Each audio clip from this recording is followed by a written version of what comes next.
Hello guys, welcome to my YouTube channel DY agri corner. आज मैं आप लोगों के साथ सोचा कि आज मैं आप लोगों के साथ थोड़ा बहुत बात करूं। और आज the exam is over now.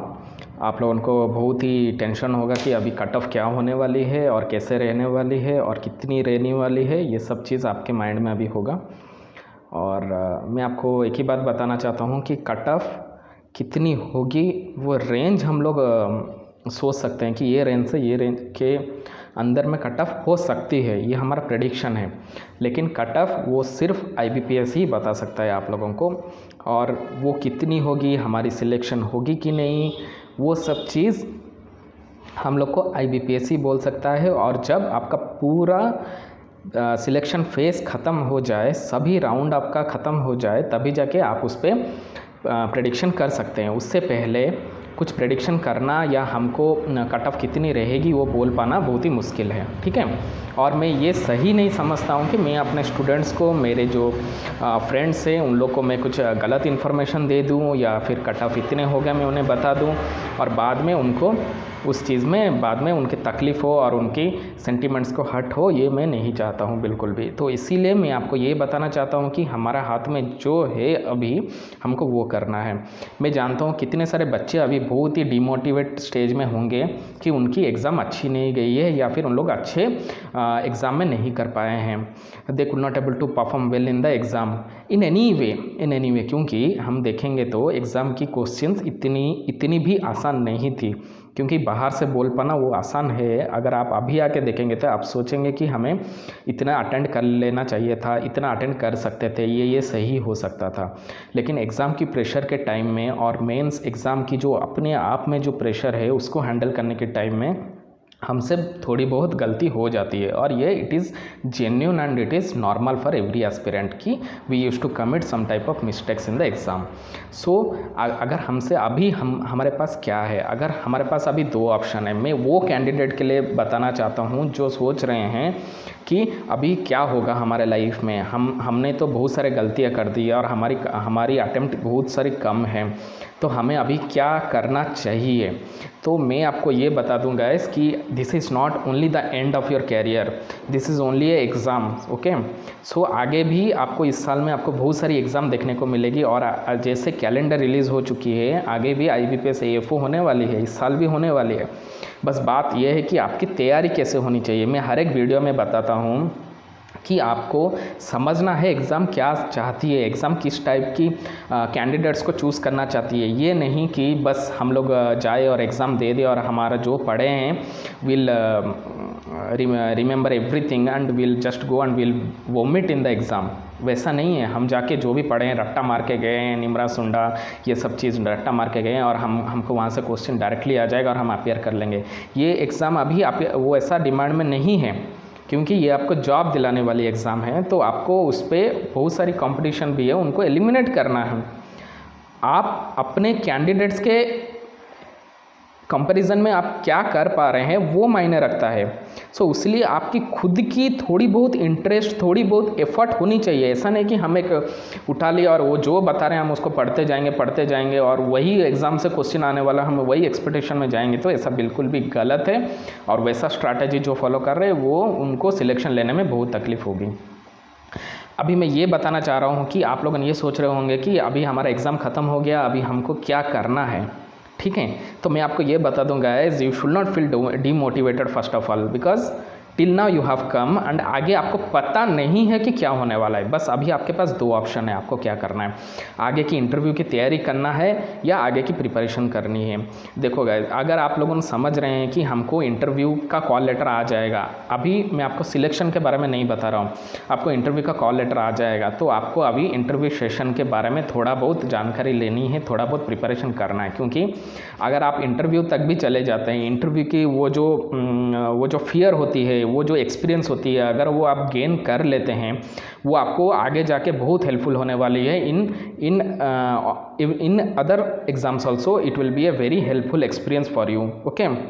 सो आपको ये नहीं सोचना है कि बस मेरा अभी हो गया और मेरे से नहीं होगा तो मेरे को इंटरव्यू का आएगा तभी भी मेरे को क्या लेना है और मेरे को क्यों इतना तैयारी करना है, इतना क्यों मेहनत करना है। गाइस मैं ये आपको ये बता दूं कि आपको जॉब लेना ही आपका कैरियर का फर्स्ट इंटेंशन है, वो IBPS AF हो, नाबार्ड हो, RBI जो भी हो, लेकिन आपको एक्सपीरियंस उसके साथ साथ गेन करना है और सीखते जाना है और वो मिस्टेक को आपको नेक्स्ट एग्ज़ाम में नहीं करना है, वो आपकी इंटेंशन होनी चाहिए।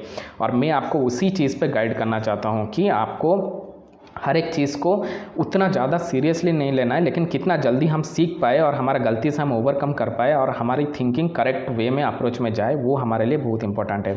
सो आज का सेशन में उन लोग के लिए है जो सोच रहे हैं कि हम अभी क्या कर पाएंगे। मैं यही बता दूं कि आप लोगों ने आज तक अभी जस्ट प्रीलिम ख़त्म होकर आपको 1 महीना ही हुआ है और 1 महीने के अंदर आपको बहुत अच्छा जानकारी हो गई है रीजनिंग, क्वांट, इंग्लिश की।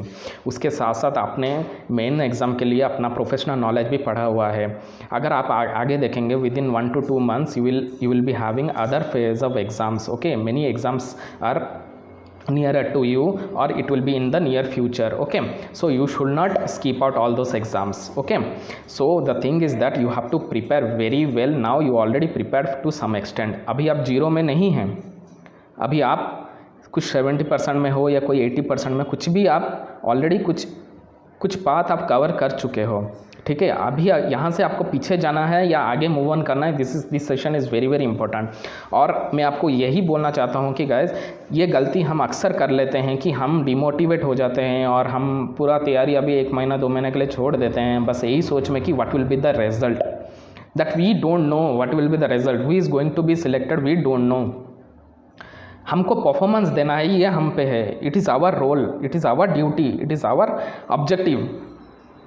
सिलेक्शन कब होगा, क्या होगा, इतना सारा कैंडिडेट अपेयर कर रहे हैं, it is all India exam, you should not go for that. Now मेरा 40 है, 43 है, 45 है, live it, over, the exam is over. मेरा फर्स्ट वीडियो में मैं वही बताया हूँ कि अभी ख़त्म हो गया है। आप ज़्यादा उस पर ये मत रिसर्च मत करो, क्योंकि आप खुद उसका आंसर तक नहीं पहुँच पाएंगे और ना ही आप उसका आपका परफॉर्मेंस में एनहांसमेंट होगा। ठीक है, तो मैं आपको ये बता दूं, आप ऑलरेडी कवर कर चुके हो और अभी आपको और तैयारी करना है और मेहनत करना है। कहाँ पे मिस्टेक हो रहा है, यही करेक्ट समय है, क्योंकि और आप देखेंगे 4-5 महीना 6 महीना में फिर से IBPS एग्ज़ाम आ जाएगा और आप तब तक वही मिस्टेक कर जाएंगे जो अब तक करके आ रहे हैं और वही प्रॉब्लम फिर से आप दोहराने लगेंगे और फिर से सिलेक्शन से आप सिलेक्शन नहीं ले पाएंगे। क्योंकि IBPS ये चाहता है हर एक लाइन का मीनिंग आपको अंडरस्टैंड हो। कंसेप्चुअल मतलब सिर्फ ये नहीं कि जो बुक में दिख रहा है वही क्वेश्चंस आ जाएगा, नहीं, वो उसका लैंग्वेज वो चेंज करके डाल रहे हैं, आपको वो मेंटली भी आपको प्रिपेयर होना है। तो मैं आपको यही बता रहा हूँ कि आप समय का बिल्कुल भी आप वेस्ट ना करें, आपकी तैयारी कंटिन्यू रखें और आगे और भी एग्ज़ाम्स आ रहा है, आप उस पर अच्छे वे से आप उसमें प्रदर्शन कर सकते हैं और अच्छे वे से आप उसको अटेम्प्ट कर सकते हैं और आपकी सिलेक्शन में very much it will be helpful for you, क्योंकि ऑलरेडी आपको बहुत सारी जानकारी हो चुकी है और आप उसमें थोड़ा बहुत मेहनत करेंगे तो आप आगे निकल सकते हैं।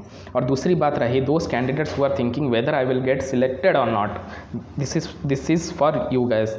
अभी now the exam is over, there is nothing to do with the main exam. Now the next phase is interview exam, you have to prepare very hard for that interview exam.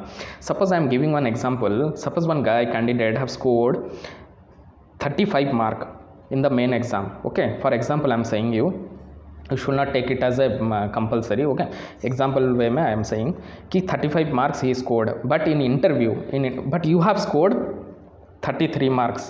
Okay, then 2 marks you are behind those candidates, but in interview that candidate who secured 35 mark he could able to manage only 11 mark in the interview. Okay, so out of 20 mark I am saying he could able to manage only 11 mark, but you who is 2 mark behind 33 marks scored in main, he could able to manage 15 mark. So thereby he could able to manage that 4 mark he is now getting more in interview as compared to main mark. So he is now ahead of that candidate in the race and he will crack the exam. Though those candidate who scored good mark also in main exam he could not able to get the selection. आपको ये भी समझना है क्यों interview रखा गया है, क्योंकि उसका भी तो मार्क है। और सिलेक्शन कभी भी आपको मैं पहले से बताया हूँ, जो मेरे वीडियोस को देख रहे हैं उनको मैं ये बता दूँ गैस कि मैं आपको सही सा इन्फॉर्मेशन देने के लिए मैं ट्राई करता हूँ। देखो अब मैं आपको पहले से बताऊँ, सब सेम रेंज में होंगे। अभी देखो सबका वही आ रहा है कि हम 43 अटेंड कर लिया, हमारा 10 मार्क्स नेगेटिव होने वाला है, 5 नेगेटिव होना है। और जो 35 37 भी अटेंड किए हैं विथ 100% एक्यूरेसी, उन लोग भी वही रेंज में है, उन लोग भी वही रेंज को आने वाले हैं। जो अटेंड किए हैं उन लोग भी वही रेंज को आने वाले हैं, और जो अच्छा किए हैं उन लोग अलग ही लेवल के कैंडिडेट्स हैं। मैं आपको बता चुका हूँ उन लोग का, उस पर आप मत नहीं जाना है। हमको रेस में रहना है और कैसे हमको नेक्स्ट फेज़ की तैयारी करना है और हमको कैसे सिलेक्शन लेने में हमारा वो स्ट्रैटेजी हेल्पफुल हो, उसी पे हमको अभी ध्यान देना है। ठीक है, तो मैं वही बता दूँ, अभी इंटरव्यू मार्क भी आपके लिए उतना ही ज़रूरी है, उतना ही इम्पोर्टेंट है। ठीक है, तो उसी टाइप से आपको ये सोचना है कि आप वही ट्रॉमा में रह के मेरे को क्या होगा, एग्ज़ाम निकलेगा कि नहीं, वही दिन भर सोच के मुझे टाइम वेस्ट करें, या फिर आप अपना इंटरव्यू की तैयारी अब से शुरू करें। वो आपको सोचना है और आपको डिसीज़न सही से लेना है।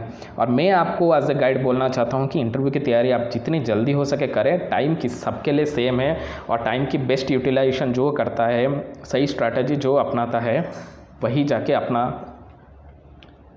एंड रेस में वही निकल जाता है। ठीक है, ये रेस ही है। आप ये नहीं सोचना है कि मैं अच्छा नहीं कर पाया, मैं उनसे पोटेंशियल नहीं हूँ, ऐसा बिल्कुल भी नहीं है। सक्सेस मिलना ना मिलना वो अलग बात है, लेकिन तैयारी करते रहना और मोटिवेटेड रहना, खुद को अपना अंदर में वो जुनून लाना, वो बहुत ही इंपॉर्टेंट होता है। तभी जाके वो पागलपन आने के बाद ही बच्चा कोई कैंडिडेट्स एग्ज़ाम को क्रैक कर सकता है।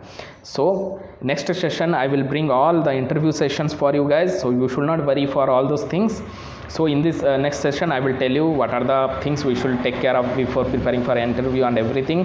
Please stay tuned. And मैं ये सोचा कि ये सेशन में आप लोगों के साथ आऊँ और आप जो सोच रहे हैं मैं आपके साथ उसमें शामिल हो सकूँ.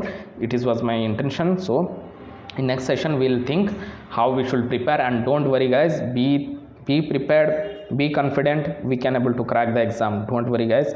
Have a great day. Thank you guys.